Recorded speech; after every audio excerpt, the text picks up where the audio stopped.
Hello. Hello. My name is Taylor Mack. I'm doing this thing for MaMa Live Talks on the screen. On the other screen with me is Timothy White Eagle, my dear love and collaborator. Hi, baby. What's going on? Hi. Living life in Seattle. I lost about as much weight during COVID as you gained on your face. And so, I lost the pounds, you gained the hair. So it feels like like the universe is in balance.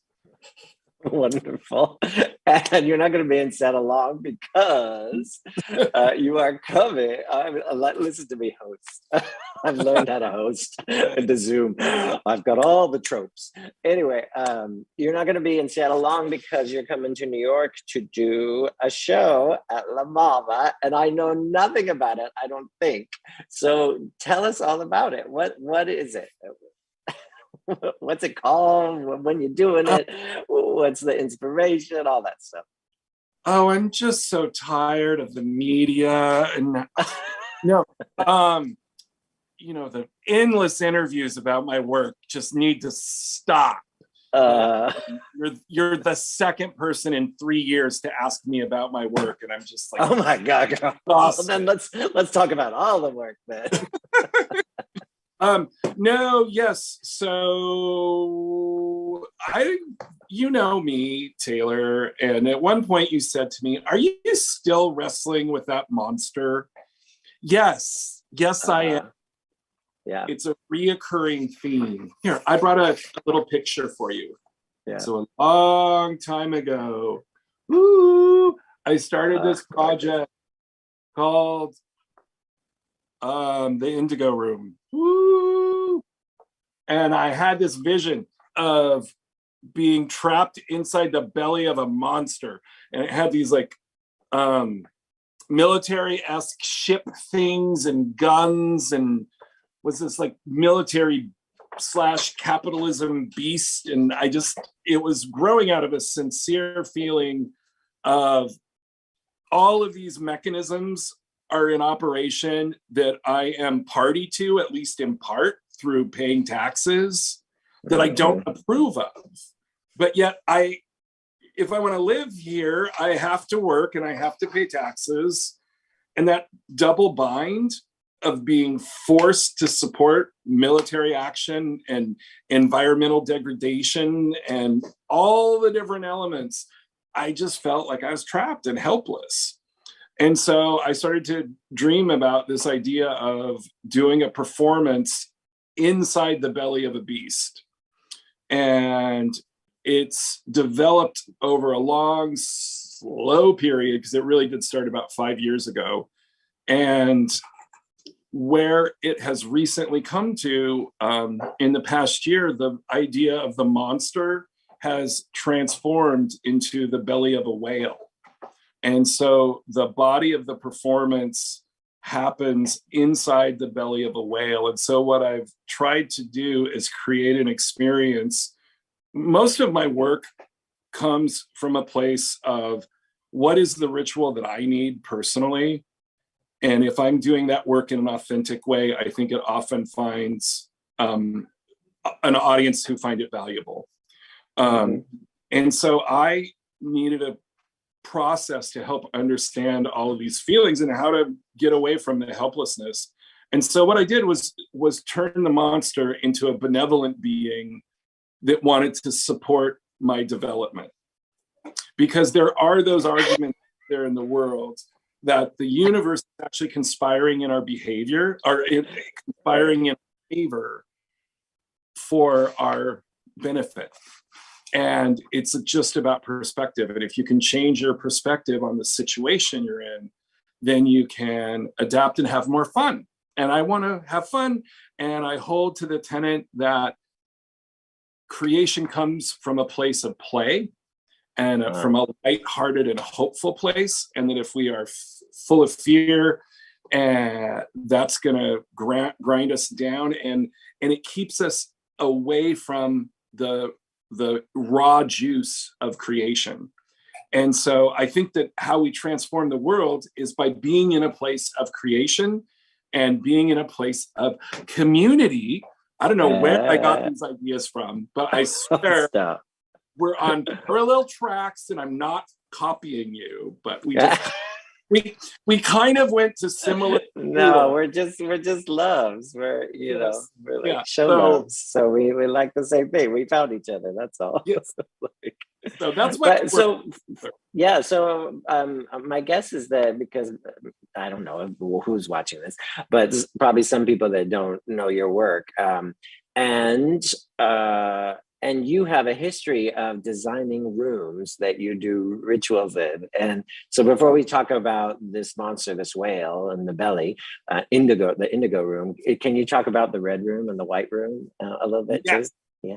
Yes, so this is actually, it was envisioned originally back 5-6 years ago as a trio of rooms. And the first room was, by the way, if you go to timothywhiteeagle.me, that's .me or whiteeagle.me, or just Google me, it comes up. My website has pictures of these other two rooms of which we speak. And so the white room was an installation designed, again, I was doing a ritual for myself and opened it up to the community. And the ritual was, I was raised in a benevolently racist society of Mormonism, which taught me as a child that if I continued to be a good Mormon, the curse of the color of my skin would be reversed and I could turn white. That was actually in one of the books from one of our quote unquote prophets in the 1970s. And they have since cleared the record, and there's no longer any version of those books around that say that. But that was part of my childhood. They're still inside your soul. Yes. So I created White Room. And the very center of a Mormon temple is considered the most holy place on earth. And that room at the very center, at the very top floor, is called the Celestial Room. And it's an all white room. Everything in that room is white. And in the temple space, as you go through it, the colors are grounded in earth tones. And then as you rise up through the temple, it gets into blues. And then the very, usually like 5th or 6th floor is the top floor. There's a center room that's white. And so it's this sacred, holy room. And I decided to create my own sacred room in my studio. And I created the White Room and allowed myself to be there as host. And I'll use the word host only because I hate the word priest. But the idea was to invite whoever wanted to come and spend some time with me in a place of ecstatic union with the divine. And so people would come with all kinds of things or nothing at all. They would come and have a private session with me for an hour or two, and all sorts of things happened in there. And along the way, it was open for 9 months. We did a birthday party and a dumb supper and had a couple concerts. And we just did this long series of events. And along the way, I did these one-on-one experiences. I had many people who came once and then came back with a more specific idea about the kind of ritual they wanted for themselves. And the purpose of the space was to look at and transform or let go of the miseducation, the layers of things we've been taught about our authentic self that aren't true. And so that was the stated intent by visiting the room, was to look at those things and, and let them go. So we did a whole long series, 9 months, personal rituals, big closing ritual. And then my second big room in this series was called the Red Room. So the White Room focused on and took its design language from Mormonism. There were triptychs in the room, and it was very bright and clear light. And then it also had other elements in it that were unique. And then I created the Red Room. And with the Red Room, I wanted the feeling, there's a feeling when you're inside a kiva, which are the sacred spaces in the desert Southwest. And when you go into a kiva, the doorway is in the middle of the roof, and you go down a ladder, And then you're in this space, and in ceremony time, they take away the ladder. So you are like in this room, and it's a really unique feeling. It's not scary, but it's like, oh, there's no way out. Yeah.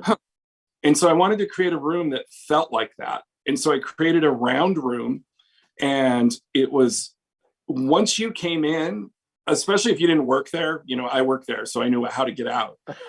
I would shut the door, and a new visitor would have a hard time navigating exactly how to get out of the space, because of the design of it. The door just disappeared. And the physical structure was using materials that referenced a sweat lodge, but not exactly a sweat lodge, but there was a wooden frame and then blankets covering the outside of the frame. And then instead of a domed roof like a sweat lodge would have, it was a cylinder that went all the way up to the ceiling.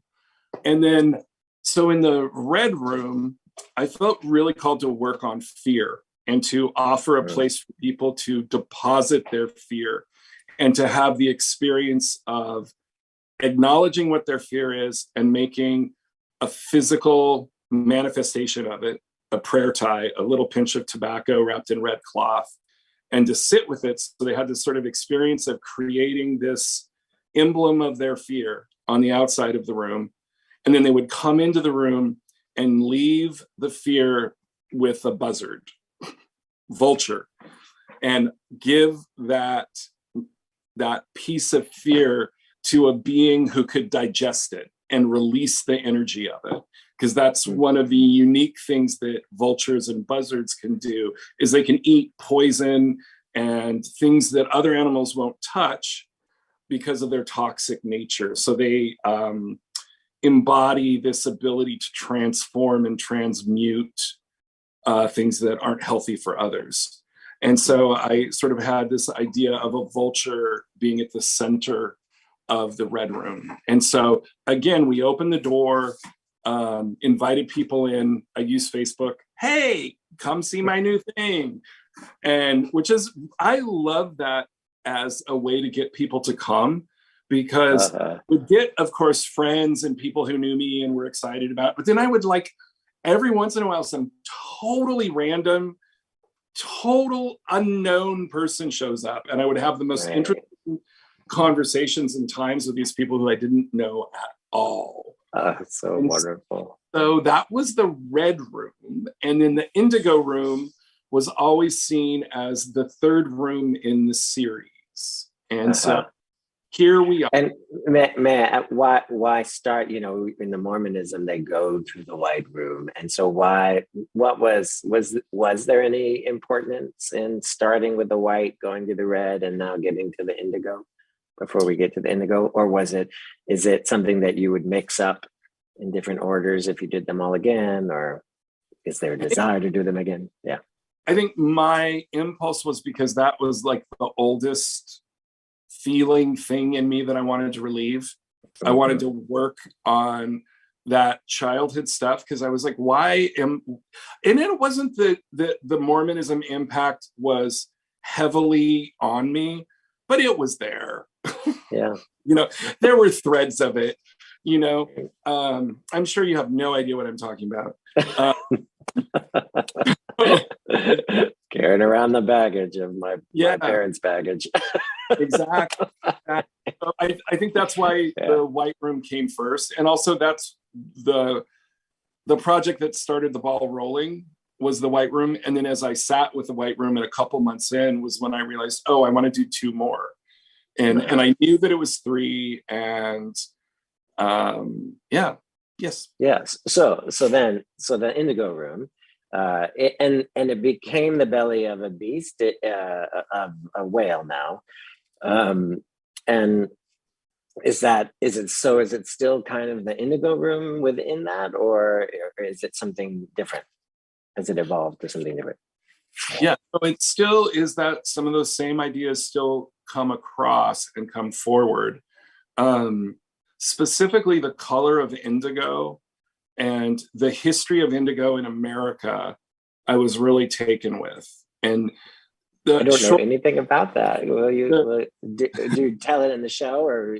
I don't tell it in the show. There may Great. or may not be a recording playing with some of this information in it. Mm-hmm. And I say may or may not because there is an active element of chance throughout the show. And so some things may happen one night that don't happen in other nights. Because we literally wanted to bring in cosmic forces that were out of our control and see what would manifest. And so, but the idea of the Indigo Room, so for all those who've stayed this long, all three of you or whoever's out there. Out there. You never know. Indigo in America, it starts to be widely propagated. It's very valuable, high value per acre kind of product, requires a fair amount of slave labor to support that. And the labor was such that they weren't in a great place. They were in a place of slavery. And one of the things they were allowed, because the farmers or the plantation owners had no value on it, was the dregs of the indigo process, so that it would be these pieces of root that still had some essence of blue, of this deepest blue in them. And so the slaves took that and mixed it with a natural chalk that was available to them, and they would make paint. And with that paint, they would paint around their windows and doors in a prayer for protection.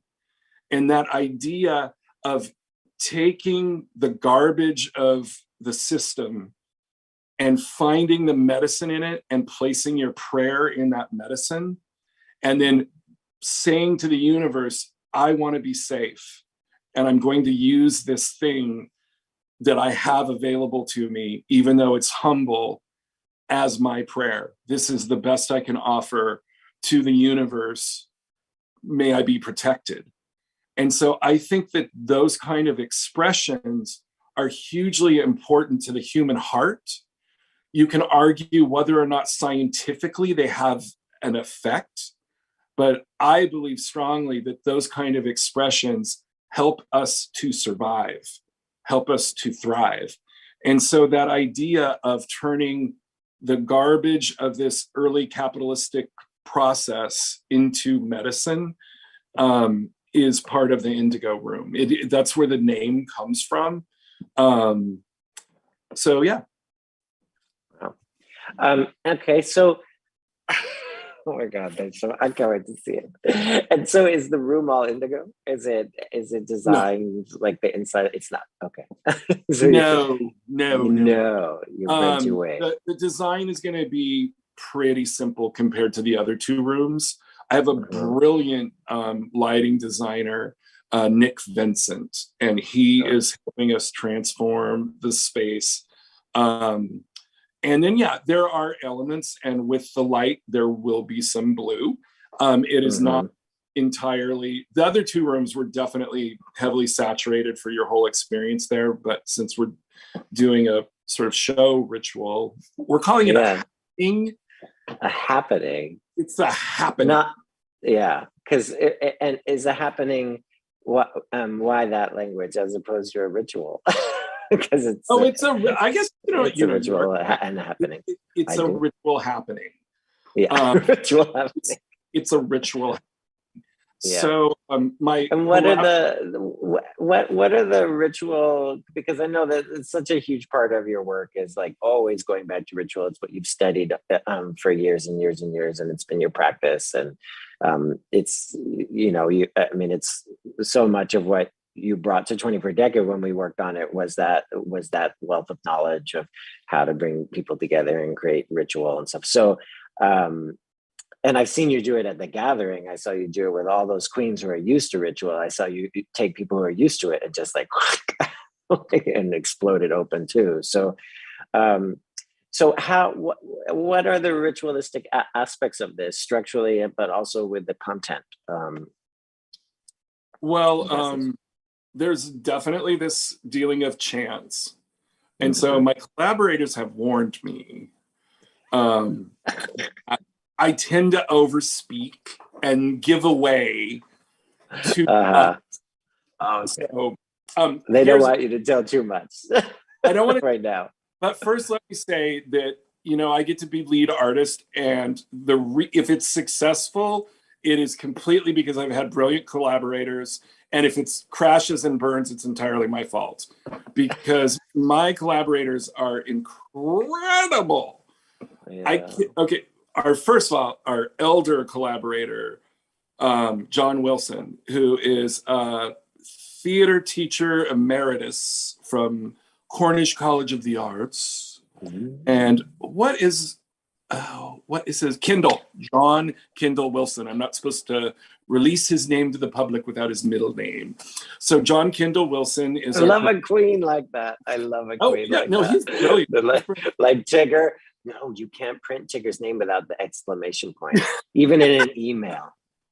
Yeah. I love it. So John Kindle Wilson is our elder, and we had this humbling and remarkable experience of meeting almost every week, all through COVID, while John was in a nursing home. He is in, or I shouldn't say nursing home, that's incorrect. He's in an assisted living facility. And they just locked down, and he could barely leave his apartment during much of COVID. And then it was like, well, you can walk up and down the hall, but you can't leave the building. It was very intense for him. And he's absolutely one of the most brilliant people I've ever met. He is so smart and the ultimate dramaturg for my work, because he's super interested in the way ritual connects with theater and how ritual and ceremony became the first public expressions, and those moments, the first time somebody put on a persona, how ritual became persona in acting. And so every week I felt like I was blessed in going to the best master's class possible on exactly what I was interested in. It was just remarkable. And so John was along for the ride. And then I have a brilliant younger student of his named Hatlow, and they came on as the dramaturg, regular dramaturg, not the elder statesman dramaturg. And then a brilliant director named Paul Bedritis. And the three of us all came together, or the four of us with John Wilson all came together to work on my show, The Violent Symphony, that was scheduled to open March 19th, right before COVID. And so we got closed down right as we started into Tech Week. And that was on the boards? Yeah, on the boards in Seattle. And then a big root of that show was my grieving process over my lover who died. And as we looked at, okay, what do we want to do when COVID's over or when we start moving forward? I had felt like I had just finished the real hard part of the grieving. And I was like, I do not want to dig into that right now. I love all the work we did on Violet, and it's so good. And it's such a good concept that I know we'll get back to it. But I was like, I just want a little time to not be like dealing with grief.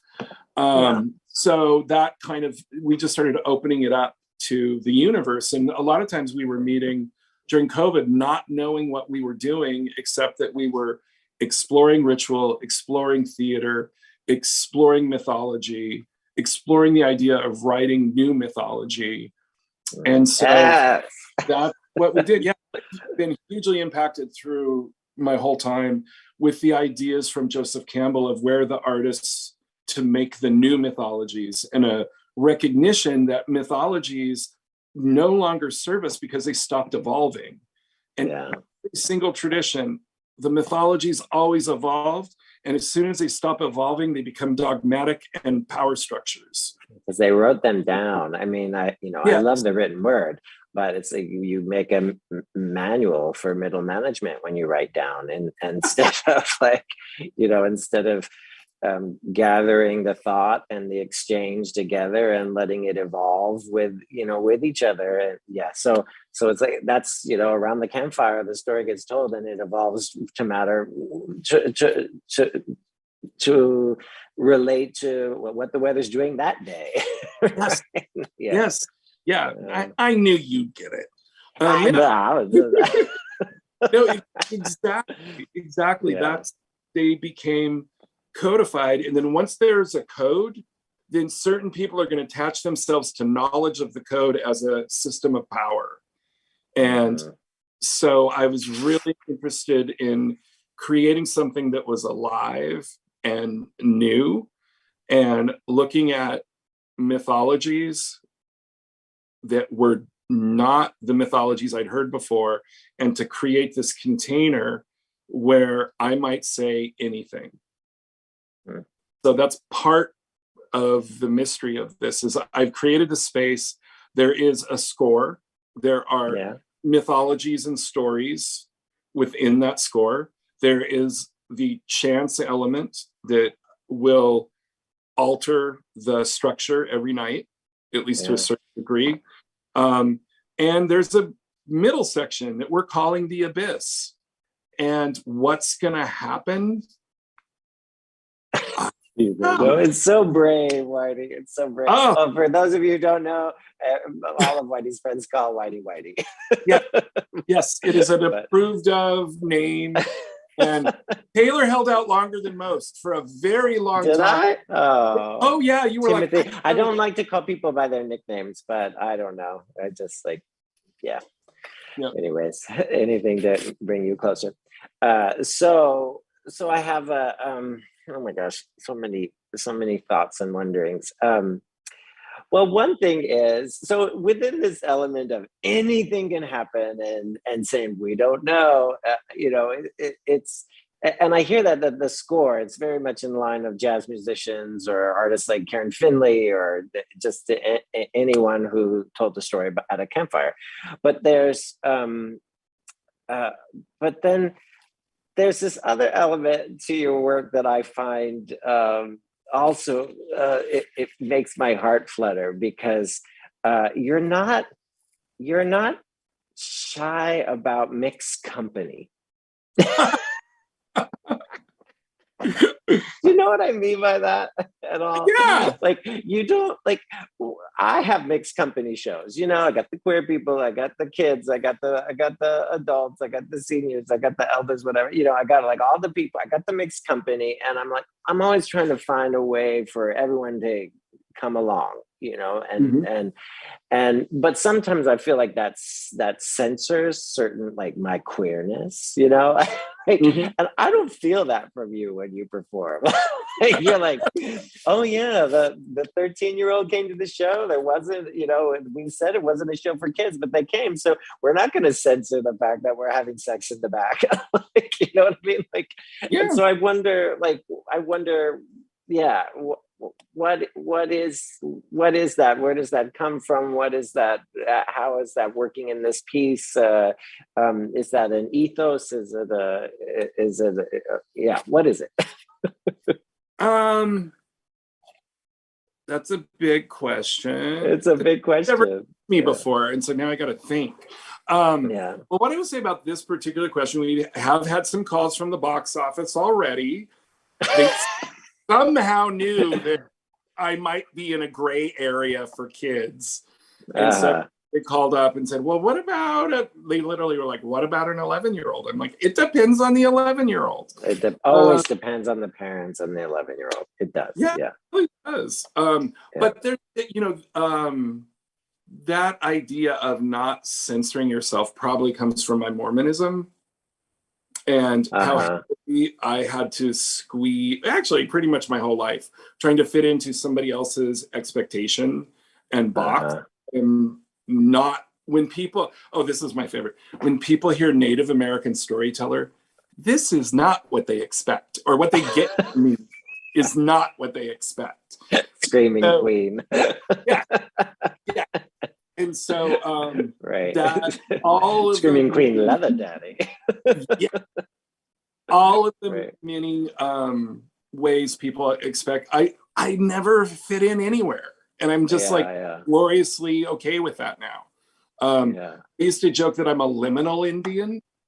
Because for those who don't know, I was raised by a white family. I was Native American. I had this generic, you're Indian title till I was 20. And then when I was 20, I was told, you're Apache.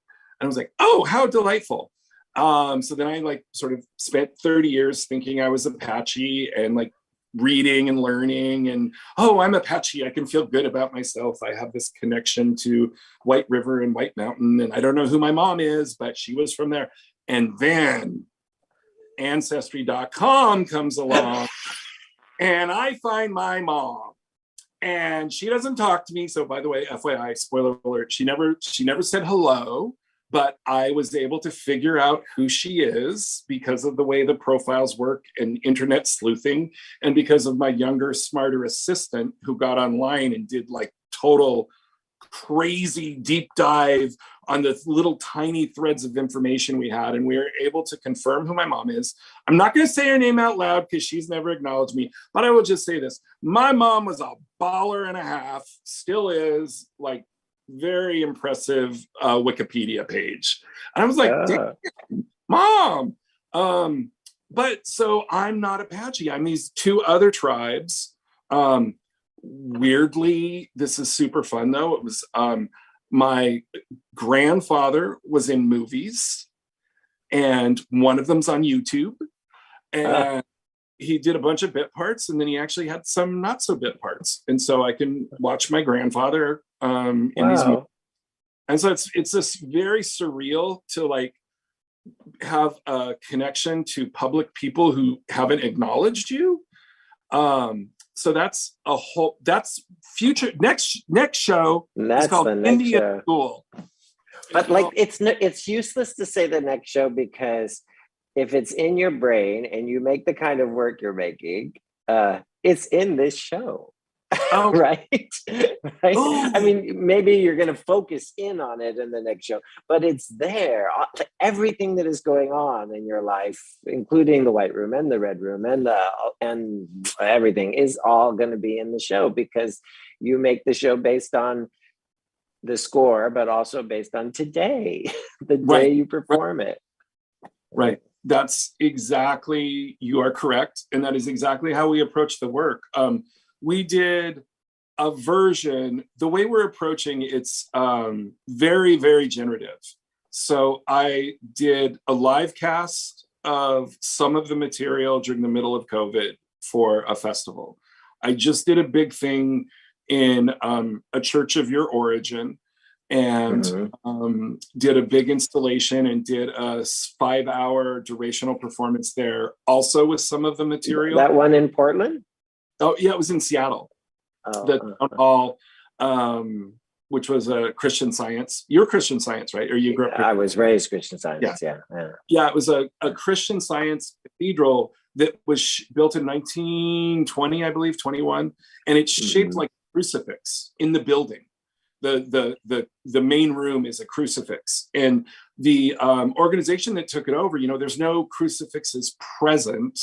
They've toned down the like prevalent Christian vibe as much as you can, but then you walk in there, it's not really the vibe. Giant crucifix, and I really wanted to come in as an indigenous person and add an element of how do we consider death in this space, in this time of COVID. We were the first anything that happened in Seattle, pretty much.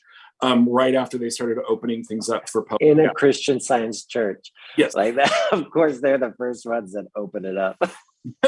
They're like, we don't believe in COVID. Right. But so yeah, I built burial scaffoldings over the pews and did this big installation in the chapel. And then we did this consideration of death. And some of that material is here. This show isn't heavily about death, but it does go into some consideration of what we've just been through as a collective. And that's part of, go ahead. Oh, what were you going to say? Finish thought. I'll ask you. I was just going to say, that's part of the draw for this show now for me, is that sense of isolation that we've all been through, and how to go from a place of isolation to a place of communion. So Right. And that's what ritual can do. It can help us with these things that we need we need help with, like a transition.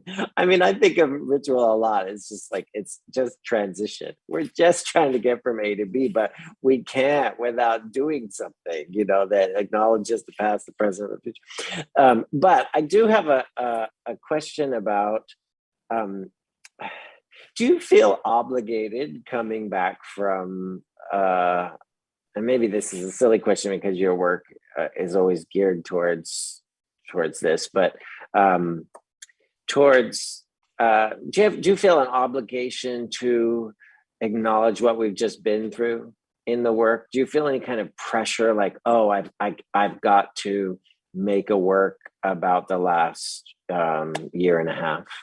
I'm not allowed to just make a work about cheese right now, or you know what I mean? I do, and I'm just pondering. I was like sort of doing a self-scan, and I have to say, where I'm at, I don't really feel any kind of pressure to respond that way. I see an opportunity to use the energy in the room, to borrow a phrase. And so, can I capitalize? Myself vomit. Can I mine the juice of this horrible moment in history and wring out something interesting? Make some pomegranate juice out of it. Just blend it up. Yeah, right. I get you. No, I do think there's something in the air, and I do think that people are looking for a thing. But I will argue that we're at the beginning, not at the beginning, we are amidst massive transition in life and in the way we live. So if I did feel any pressure about this moment, I just have to remind myself, this is just one in a long line of moments that are continue to happen throughout the rest of my life. And one of the things I think about regularly is, can I create a thing, a story, a snippet that survives generations? And I'm not talking about in a canon like Shakespeare. I'm thinking, can I put a seed out there that people tell around the fire? Yeah. Like you nailed it when you said around the fire.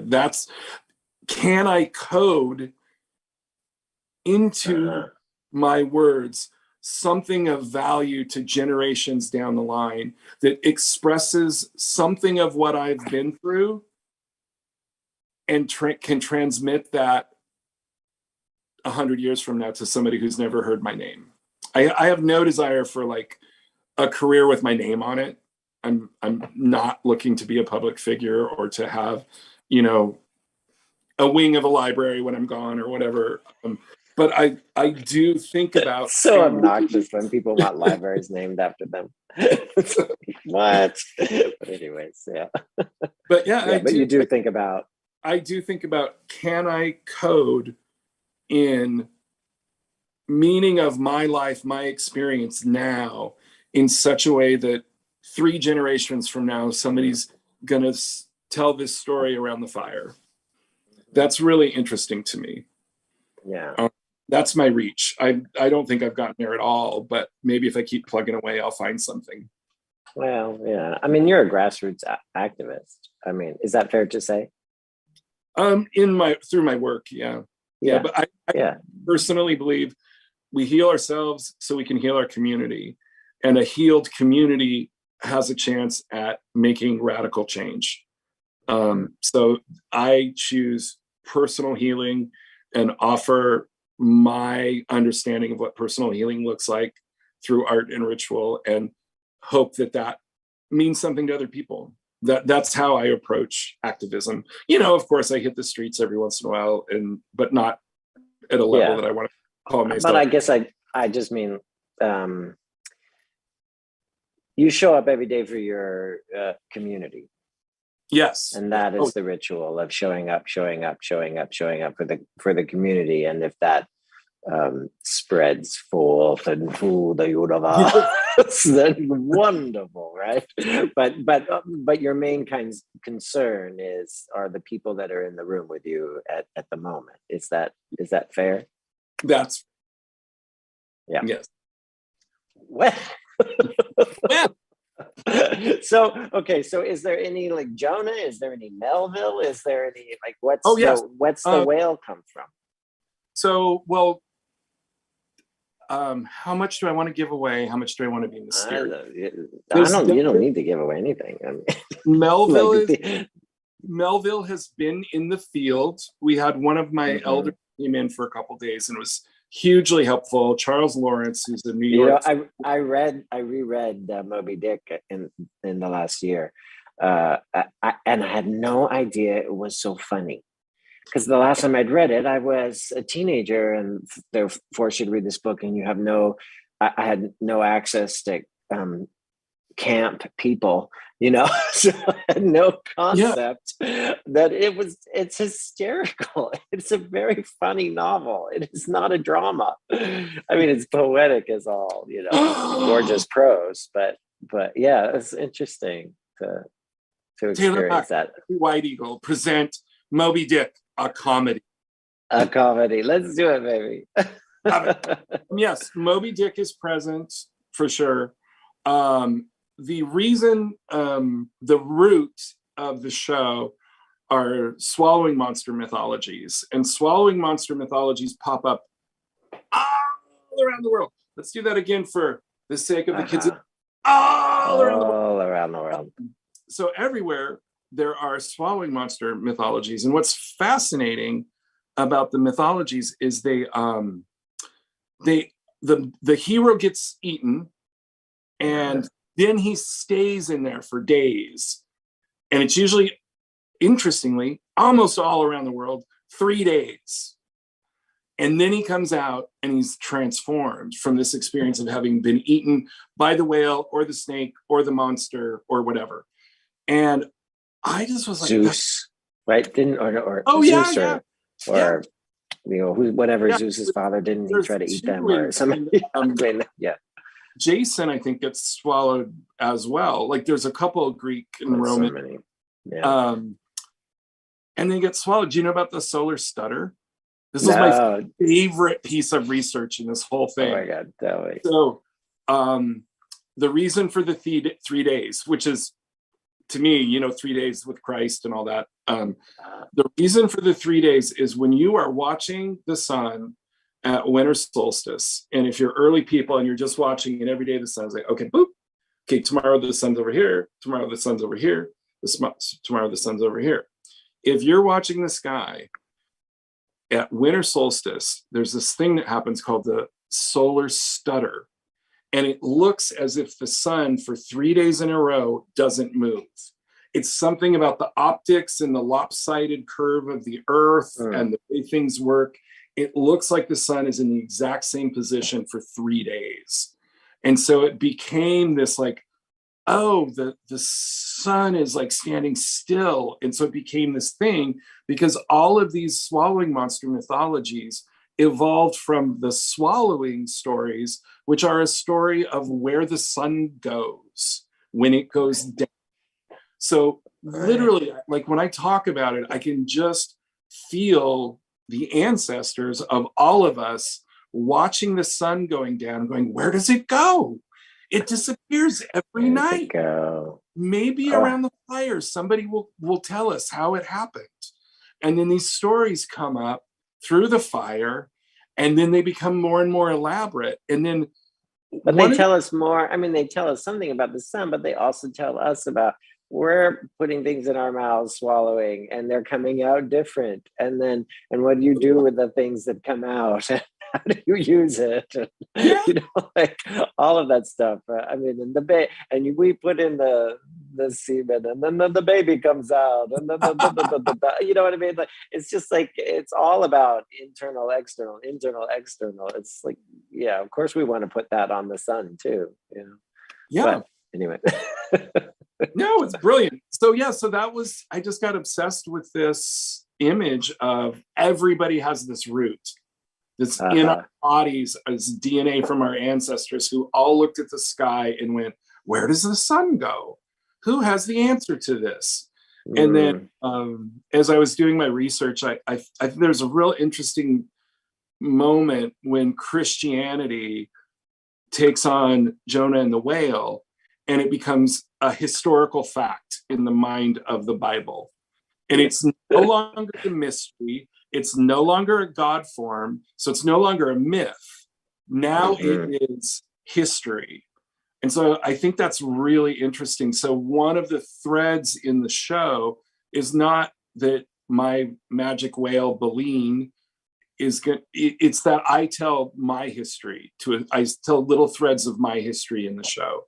And I just think it's really interesting, that relationship between the mystery, mythology, and then history, and the different times people seeking power have taken mystery and mythology and these things that serve the people and then codified them or turned them into history and tried to like clamp this power structure down on the mystery. So I just like have this desire to blow it open and go, no, these things are mysterious and we all can still tap into them.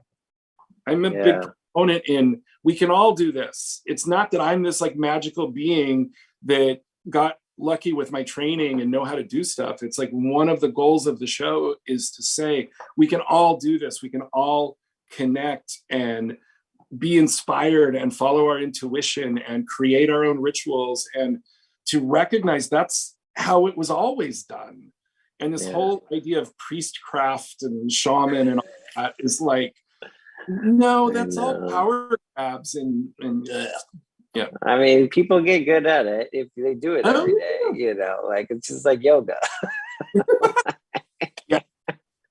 You make a ritual. I don't know. I mean, that's the COVID time has been in some ways, I don't know if just like daily practice is ritual. I guess it is to some degree, but I think there's something different between daily practice and ritual, but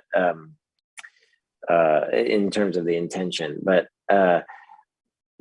COVID has been about daily practice. I've never been a queen who can show up every single day and do a thing every single day. I'm like that queen that like writes nonstop for 2 weeks and then I don't write for 3 months, you know? So COVID has been about, can I show up every day and practice my Italian? Belena. Can I show up every single day and practice my guitar?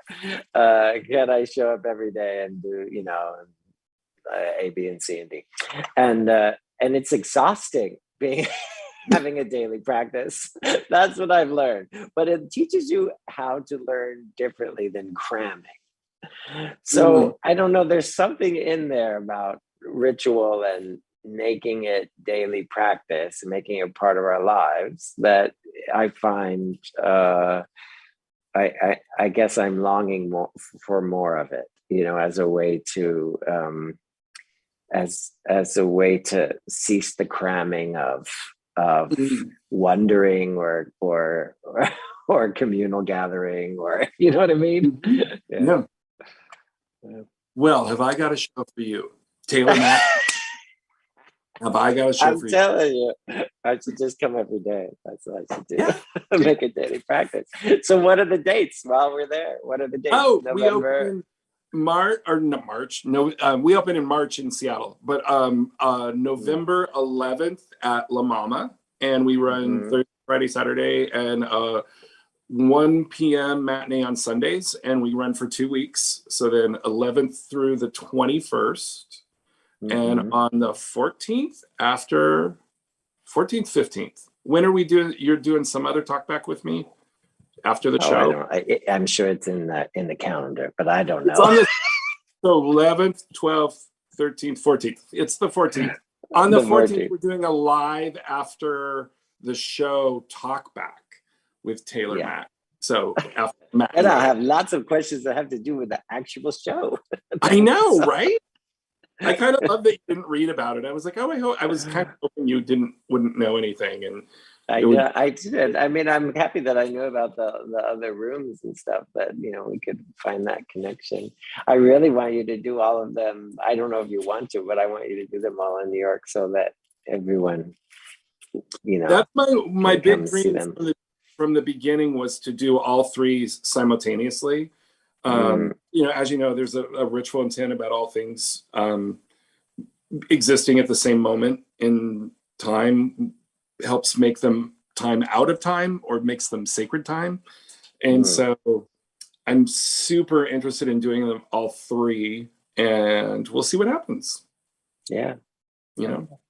Hi, Pica, down in Portland. You have the perfect venue for me. Just saying.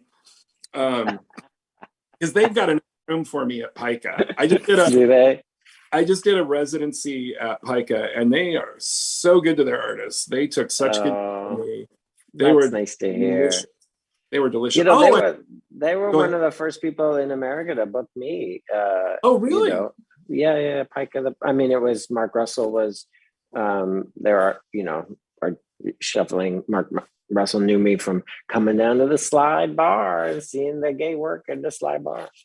I have a Pica story that I don't think I've ever told you that totally relates to you. So I'm in line to see you for the first time for Comparison is Violence. And at Pica. Pardon me? At Pica. Was that at Pica? Yeah. At Pica. And so I'm waiting in line. I don't know anything about you except that I'm obsessed with your YouTube videos. And this queen, the Saddam Hussein, the Palace of the End. I was like, this queen has my number. So I'm waiting in line at Pica to see you for the very, very first time. And I'm in line and I am dressed fabulously as I do something. And so I remember I had a chevron, antique chevron bead right here, blue with a little bit of red and white. And then I had this like big, like shawl printed fabric over me and a vest that was blue, and the shawl thing was blue and brown colors, but mostly blue, and a cravat that was red. And I turned around and there was a guy right behind me, exactly the same height, eye to eye, African American, same drag, except colors. So it's all like browns and oranges. I kid you not. The same drag. Orange cravat and a chevron bead, same bead, but with dominant red. Did you exchange numbers? It was, I remember thinking, what is going on? That feels so significant that we wore the same outfit. What does that mean? I mean, for someone like you, you've never walked down the street and seen someone in the same outfit before. It's not like, it's not like you're going down the street. It was just a different color. And I was like, what does this mean? And it's like, well, apparently something significant is about to happen. And then I saw you perform, and I started stalking you until you hired me. No, we stalked each other. But anyways, oh, well, that's sweet. Do you have anything else you want to like tell the people? I don't know if anyone, like, what is there anything that they need to know? Should they bring anything? Should they bring offerings, emotional, spiritual, physical? Well, we're going to supply them with what they need. What I will say is that there is let's call it an entr'acte. There's a thing that happens before the thing. And there's a moment. What I want people to know is their ticket is good for the entr'acte and nothing more. If they choose to continue on, it is their choice. It is the buy-in. That goes to that question that I was asking. Like, how do you enter space that is in mixed company and still maintain this queerness? Is you give them an opportunity. You're not. They will get a slice of it out in the crowd, and then, or out in the lobby, there'll be this experience. And then there's a very clear moment where they have to choose to join the ritual. So I'm not doing a ritual for a ticket. I'm giving you this opening act. And if you're curious, you can come in and do the ritual with us. But if you don't want to do it, you don't have to. You've already had your money's worth in the open, and and have a good night. Yeah, and then you don't have to miss the capitalism. Bleh. Yeah, exactly. It doesn't have to get involved in your ritual. Exactly. Right. Here's the opening. Enjoy. It'll be lots of fun. And is it open-ended time, or is there like? Yeah. When they asked me, I mean, I said between 60 and 300 minutes. yay. It's if I, in the ballpark of 2 hours. I don't think it's going to turn into a durational performance thing. That being said, I'm open to it. Yeah. And if we're all having fun and we want to keep going, I'm going to keep going. Yeah. And so, it's like an open invitation to come on down. And by the end, we will all be having fun. And if we want to keep having fun, I'm here for that. Yeah. And this is your first time performing at La MaMa, or no? Yes. And it's huge for me because when I was a young gay who thought theater was about aspiring to be on Broadway, and I didn't really understand that experimental theater was still happening. Like what I learned in Utah, at the University of Utah, was that all that stuff in the 50s and 60s was done now. Now we're headed for Broadway, where, Sunday in the Park is groundbreaking. And so on the boards used to bring up people like John Kelly and Spalding Gray. Like right after I got out of college and landed in Seattle. And I was like, oh my God, where is this La MaMa place? This magical Shangri-La that keeps growing all these incredible artists that I love. And so I had this like weird awareness of La MaMa way before I ever even fantasized about being there, specifically because of the artists that On the Boards was bringing out. And so many of the people they would bring out had done shows at La MaMa, or their show had started at La MaMa. So I'm very excited to be coming to New York for my first show. It's like not really a solo show, but I mean, you performed in New York before. You were in the 24-hour show.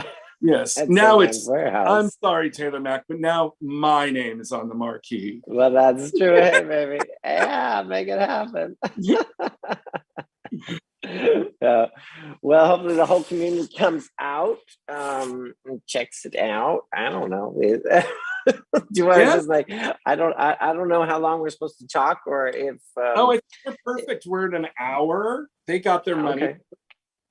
Yeah, they got their money's worth. Hey, Pierce, give us some guidance on that.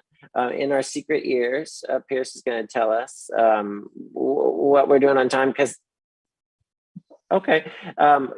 Pierce says that we can wrap it up if we would like. We could also just talk about anything you want to talk. It's just been so long since I've seen you. So you got your money's worth, oh viewer, and now it is free time. Now it's just how's Pat? Pat, my husband, is very good. He makes me really happy. I wrote a song about him that we just did at, and I was so nervous, Wayne. I was so nervous that he was gonna hate it, because it's all about all of his lovers. He's like had so many. He like that Queen. He just like, he pops the downtown performance artists like they're mints, and so like. Oh, so you're a type. I didn't realize. Oh yeah, I'm a total type. So he, I mean, he had he was dating guys that were in the factory scene. He dated supermodels. He's dated the original Rocky, Kim Milford. I know, I mean, like the list goes on and on and on and on. The choreographers, downtown choreographers, all these guys, until he found me about 27 years ago now. And so anyways, I wrote a song about all his lovers that I've had to hear about over all the years. And it was quite sweet. He really loves the song. I was worried. I've never done that before. I've never brought him into the work. So it was nice to have it go well. Oh, how cool. It was romantic. I loved the picture that folks posted of that thing you were doing in the wine country. What was it? Emmylou Harris? Oh yeah. We went and performed. Carol Schrenstein Hayes had a festival. She's got a farm out there. She's growing food for food pantries. She's like one of the richest women in America. So she started this farm in Sonoma, and they give the food away. It's amazing organic food, and so she wanted to have a festival. Machine designed the whole thing. He did such a beautiful job, and she hired Emmylou Harris and us to come perform. So I got to sing with Emmylou. That looked amazing. That looked so amazing. It was really missing y'all when I saw those pictures. I know. It's so sad that we're not. We were supposed to. If anyone else is listening, we were supposed to do 24 Decade one last time in New York City. We were going to bring it back. We were going to have our nice closure, and then of course the pandemic happened, and that didn't happen. And I'm determined not to do it again. I'm moving on. Yeah.